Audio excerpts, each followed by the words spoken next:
Hey guys, welcome to my channel. So today we will be dealing about dentine. Yes, this dentine is the second most layer that we come across when we open the tooth, right? And this is very much responsible for the formation of structure and the bulk, right?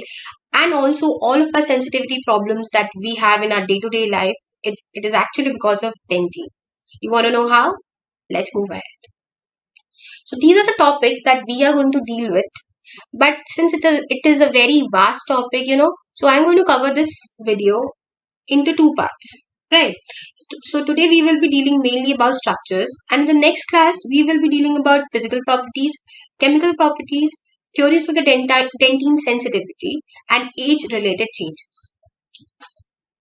Okay, so what we need to understand today first is dentinal tubules. See, this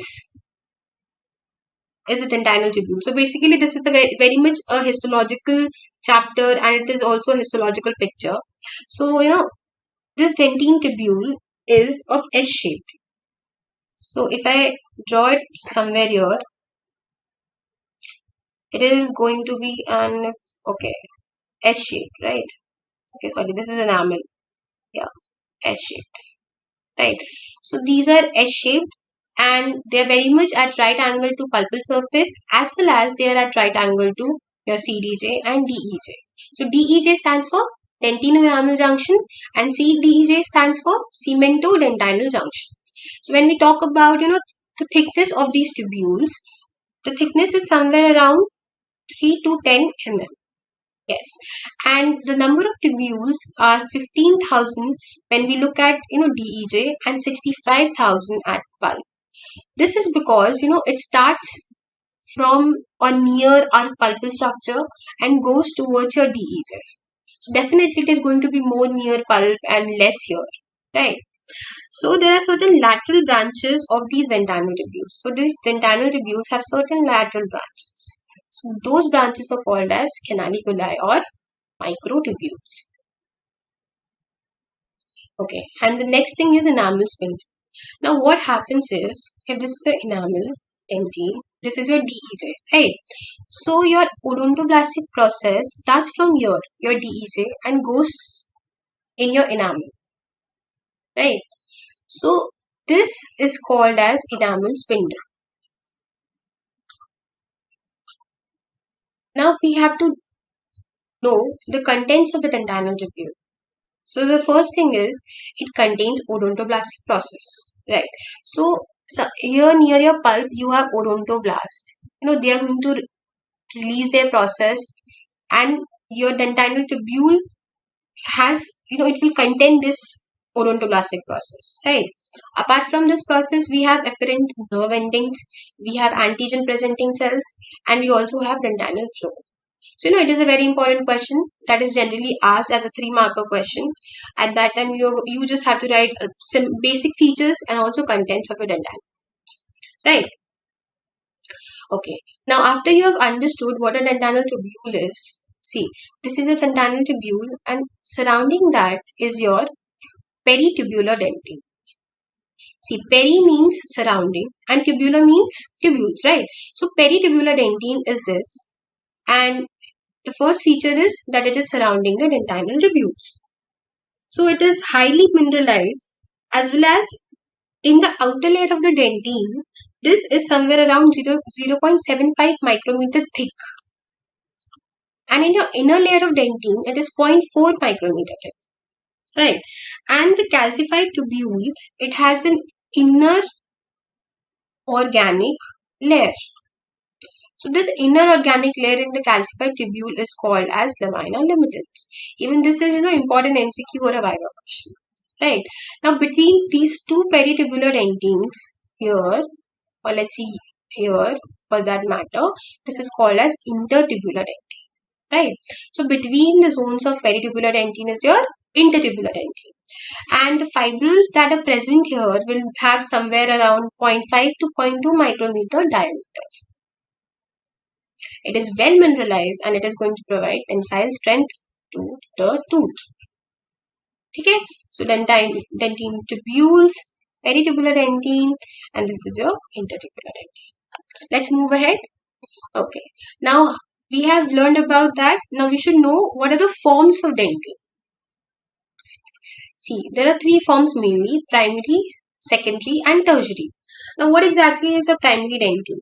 See, when the tooth is already in your it's not erupted in the mouth basically.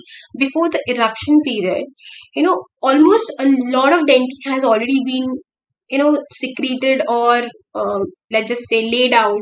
So that is called as your primary dentin. So that is why it constitutes a major part of your tooth, and it is secreted at a very higher rate. It lacks cells also. And a very important thing to remember is mantle dentin. So what is it exactly? See, your primary dentin ka first layer, which means the layer that is present somewhere near your DEJ. यहाँ पे जो first layer होगा, that is your mantle dentin. So that is why your mantle dentin is your oldest dentin present in the tooth, right? And जो ये tubules का S shape होता है, that is because of movement of odontoblast, while it is laying down this dentin, right? Now what is secondary dentin? अभी क्या है कि lay down हो गया primary dentin and your root has completely formed and your tooth has started to erupt. At that time, whatever dentin is being laid out, that is called as your secondary dentin. So how do you differentiate primary and secondary? On the basis of your root completion and eruption of the tooth. So see here, this is your A, B and C. A is your primary dentin, B is your secondary and C is your tertiary. So you can see near A and B there is a right angle bend or a bend basically, and this B is very narrow band. So yes, this is a feature that it has a narrow band of dentin. It has a very less tubules and there's a bend at the junction of primary and secondary dentin, right? Okay, now what is tertiary dentin? Now major part of the bulk of the tooth is already formed with your primary and secondary dentin. Now what happens is, अभी वो tooth में caries हो गया या फिर you are doing some procedure on the tooth, so that is going to lead to destruction of the odontoblast present in the tooth, or maybe because of those caries. ठीक है? So what happens is this: some of your odontoblasts are going to die and some of them are going to survive. Okay, जो survive कर लेते हैं, that dentin is your reactionary dentin, right? But what happens is some of them die, and उस death की जगह पर there are certain potent cells. They're going to differentiate, they're going to form a new odontoblast cell, and that new odontoblast cell is going to form your reparative dentin. Right? So this is your basic difference between reactionary dentin and reparative dentin. Right? So this reparative dentin is basically a response to your stimulus of the tooth where your old odontoblast has already been killed and a new odontoblast is formed from the potent cells. Right? Okay. So the mantle dentin I've already explained, that is your first layer of the primary dentin. It is your oldest dentin present near TEJ, 150 micrometer thick and less mineralized. Right? Now what is circumpulpal dentin? So this is your dentin that is formed after your primary layer of the mantle dentin is formed. So this is going to constitute major part of your dentin and it definitely has increased mineralized content. Right? Now, what is a predentin and what is difference between predentin and a mantle dentin? So, mantle dentin is the first ever formed layer of the dentin, right? But predentin is always the first formed dentin. So, when dentin is laid down, it is laid down in a form of matrix, which is non-mineralized. Okay. After this matrix is called as predentin, right? Then it is going to get mineralized and then it is going to become a part of your circumpulpal dentin. Again, a new layer of predentin is formed. See here, your odontoblast is going to lay down predentin. This predentin is going to get mineralized. It is going to become the part of your normal dentin, and your odontoblast is going to secrete a new layer of predentin. Right? So every time a first form dentin that is non-mineralized, and it is always near pulp. So this is your predentin, right?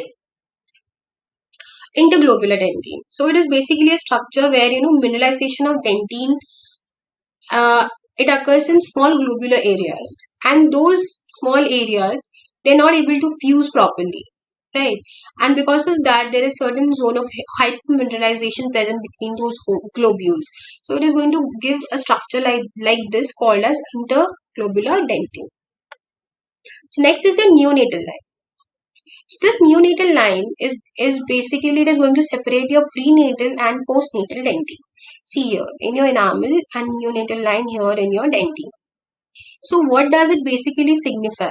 It is going to signify that there are certain changes that have taken place since the child has taken the birth. Now what happens is, in your intrauterine life, deciduous tooth and your permanent first molar, only these tooth are going to have evidence of calcification. Rest other tooth starts only after the child has taken birth. Remember that. Okay. Now, because of that, this neonatal line is only present in these tooth. Right? So, it represents your abrupt changes of the environment. See, when the child has not taken birth or inside the womb, definitely your environmental factor changes when the child takes birth. So, prior to birth, what happens is the dentin is of good quality. Right? Now, incremental lines. Now, incremental lines in dentin is called as von Ebner line. It is very much right angle to your dentinal tubules, and it reflects daily rhythmic depositions. Now, what happens is, see, this is an incremental line. It is so it's something like this, right? And ये जो होता है, it is going to tell कि there is a definite growth pattern that is taking place in the dentin, right? And then there is something called as contour lines of Owen. So, for example, this is a very highly accentuated line. Okay, this is called as contour lines of Owen. Now, this is thought to be a disturbance in mineralization. So, this is going to represent your zone of hypomineralization, right? Okay, next is your dead tracts. Now, what exactly is a dead tract? What happens is your odontoblastic process have been disintegrated, maybe due to caries or maybe due to drilling that we do using our aerotors, and these tubules, they get empty, they get filled with air. Now, it appears as black in your transmitted light and white in reflected light. Understood? So what happens is, it is going to disintegrate. It is something, it is called as an optical structure basically. It is not a histological structure. It is an optical structure. So when you're going to look at it, it is going to look black in transmitted light and white in reflected light. So it is a very important MCQ question, right? So I think that was it for today's video. The next part of the dentin, covering your physical, chemical structures, age-related changes and theories of dentin, that I will be taking in the second part of the video. So if you like the video so far, please like, subscribe and share. Thank you.